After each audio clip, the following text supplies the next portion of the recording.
Hi there. This is day number 198, and the good news is that God's Word plus the Holy Spirit is an unbeatable combination. Today we read 2 Kings 23, Psalm 134, and the last few verses of John 15 plus the first part of John 16. May the Lord bless you real good today. Now, turning to 2 Kings 23. Hilkiah, or Hilkiah, found the book of the law in the temple while repairs were being carried out as ordered by King Josiah.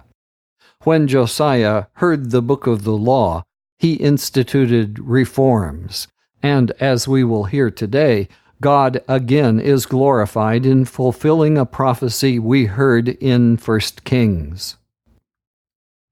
2 Kings 23. King Josiah summoned all the leaders of Judah and Jerusalem, and together they went to the temple, accompanied by the priests and the prophets and all the rest of the people, rich and poor alike. Before them all, the king read aloud the whole book of the covenant which had been found in the temple. He stood by the royal column and made a covenant with the Lord to obey him, to keep his laws and commands with all his heart and soul, and to put into practice the demands attached to the covenant, as written in the book.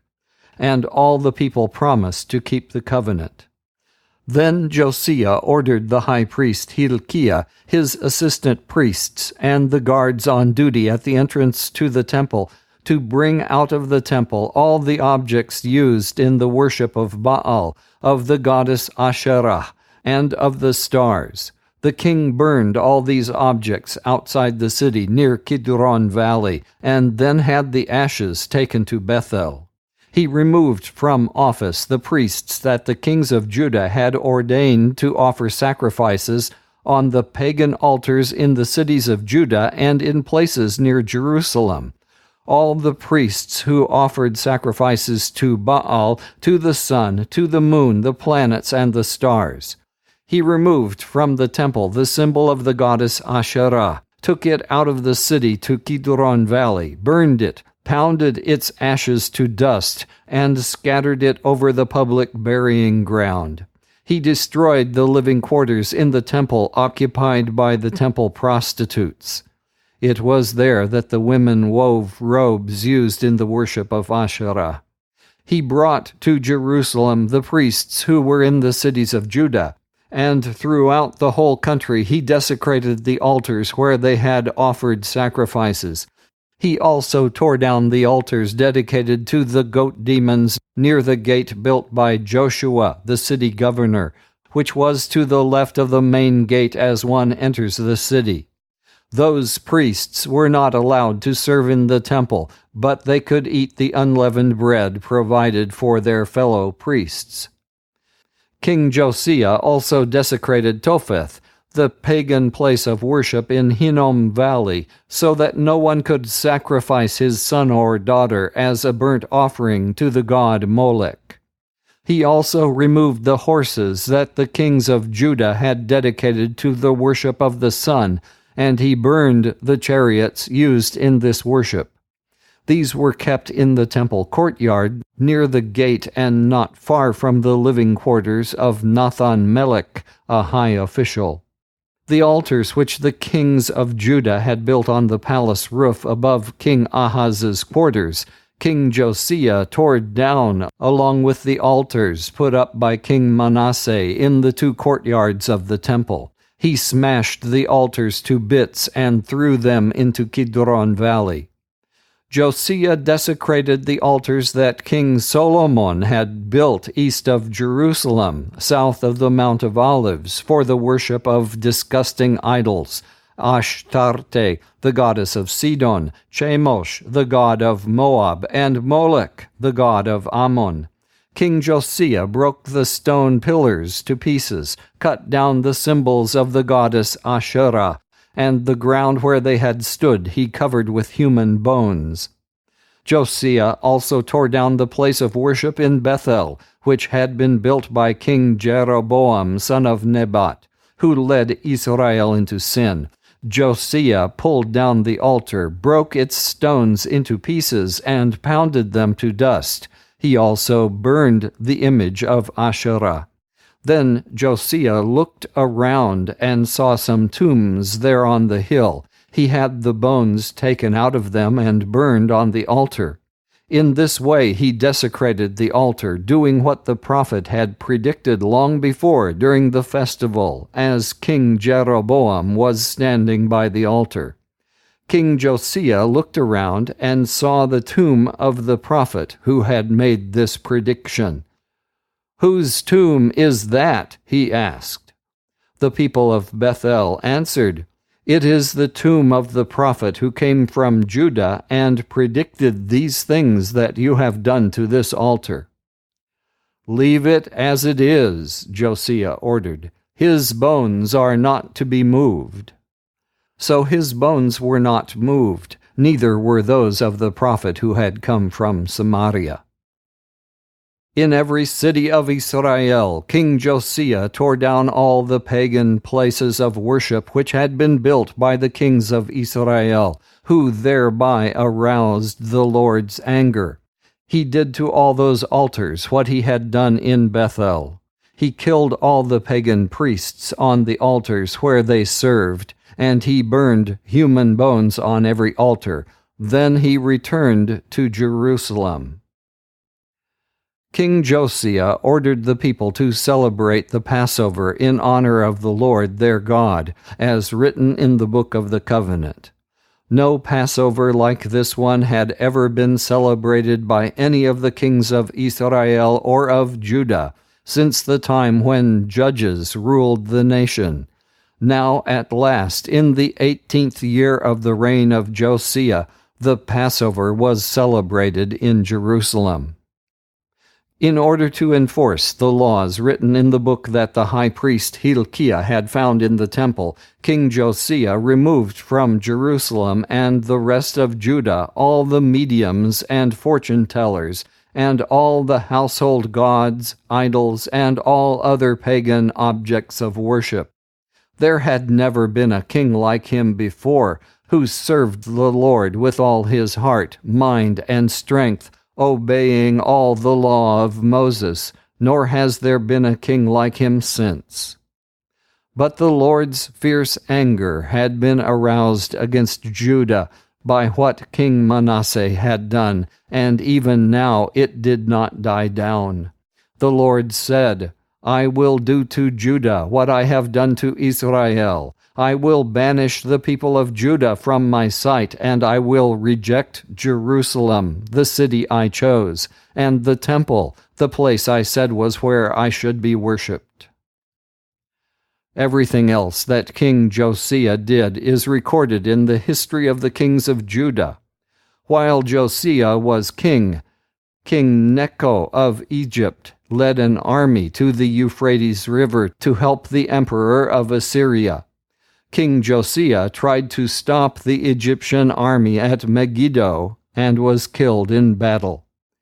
His officials placed his body in a chariot and took it back to Jerusalem, where he was buried in the royal tombs. The people of Judah chose Josiah's son Joahaz and anointed him as king. Joahaz was 23 years old when he became king of Judah, and he ruled in Jerusalem for 3 months. His mother was Hamutal, the daughter of Jeremiah from the city of Libnah. Following the example of his ancestors, he sinned against the Lord.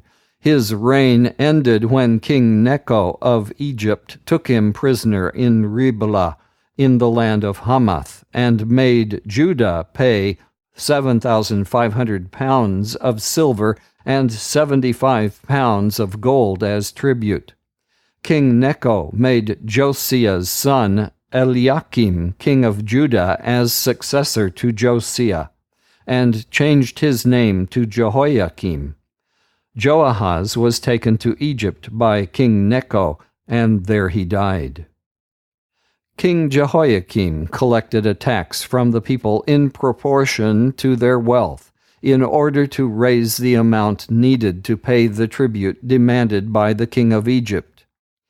Jehoiakim was 25 years old when he became king of Judah, and he ruled in Jerusalem for 11 years. His mother was Zebidah, the daughter of Pedaiah from the town of Rumah. Following the example of his ancestors, Jehoiakim sinned against the Lord. Now let's turn to Psalm 134. I would like to have been one of the Levitical temple musicians who had the duty of singing praises to God at night. This is the last of the Psalms of Ascent.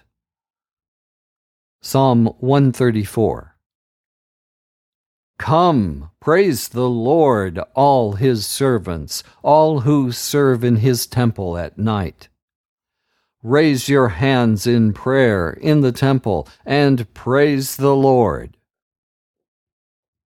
May the Lord, who made heaven and earth, bless you from Zion. Let's turn to John chapter 15, verse 18, and we'll read through chapter 16, verse 15. We're still in the upper room. Let's review the last part of John 15 as we turn to chapter 16. John 15, starting at verse 18. If the world hates you, just remember that it has hated me first.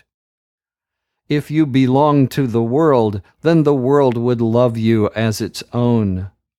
But I chose you from the world, and you do not belong to it. That is why the world hates you. Remember what I told you. Slaves are not greater than their master. If people persecuted me, they will persecute you too. If they obeyed my teaching, they will obey yours too. But they will do all this to you because you are mine. For they do not know the one who sent me. They would not have been guilty of sin if I had not come and spoken to them. As it is, they no longer have any excuse for their sin. Whoever hates me hates my Father also. They would not have been guilty of sin if I had not done among them the things that no one else ever did. As it is, they have seen what I did, and they hate both me and my Father. This, however, was bound to happen, so that what is written in their law may come true. They hated me for no reason at all. The Helper will come, the Spirit who reveals the truth about God and who comes from the Father. I will send him to you from the Father, and he will speak about me. And you too will speak about me, because you have been with me from the very beginning. John chapter 16. I have told you this so that you will not fall away from your belief in me. You will be expelled from synagogues, and the time will come when those who kill you will think that by doing this they are serving God. People will do these things to you because they have not known either the Father or me. But I have told you this, so that when the time comes for them to do these things, you will remember what I told you. I did not tell you these things at the beginning, for I was with you. But now I am going to him who sent me. Yet none of you asks me where I am going. And now that I have told you, your hearts are full of sadness. But I am telling you the truth. It is better for you that I go away, because if I do not go, the Helper will not come to you. But if I do go away, then I will send him to you. And when he comes, He will prove to the people of the world that they are wrong about sin and about the way people are made right in God's sight, and about God's judgment. First, about sin. He will make them aware that they sin if they do not believe in me. And about the way people are made right in God's sight. The Helper will make them aware that I have opened the way for people to become right in God's sight, because I am going to the Father, and you will not see me anymore. And about the final judgment. He will make them aware that the final judgment will happen, because the ruler of this world has already been judged. I have much more to tell you, but now it would be too much for you to bear. When, however, the Spirit comes, who reveals the truth about God, he will lead you into the full truth. He will not speak on his own authority, but he will speak of what he hears, and will tell you of things to come. He will give me glory, because he will take what I say and tell it to you. All that my Father has is mine. That is why I said that the Spirit will take what I give him and tell it to you. Let's pray together. Lord Jesus, how we thank you for the ministry of the Holy Spirit to us. He does not seek to glorify himself. Instead, he always glorifies you, Lord Jesus. He will lead us into the full truth. Lord, thank you for the 3 helping ministries of the Holy Spirit given by you here. May the Holy Spirit convict us of our unbelief and of our sin springing from our unbelief. And may the Holy Spirit add his convicting power any time you lead us to lovingly counsel people about their sin. Secondly, may the Holy Spirit use the fact of your resurrection to the right hand of God to convince people everywhere that you have opened the only way to become right in God's sight. May people also understand that Satan and his forces cannot win in the final judgment, because you have already defeated him. And finally, may the Holy Spirit strengthen us so that we will stand firm in every trial and in persecution, not falling from our belief in you.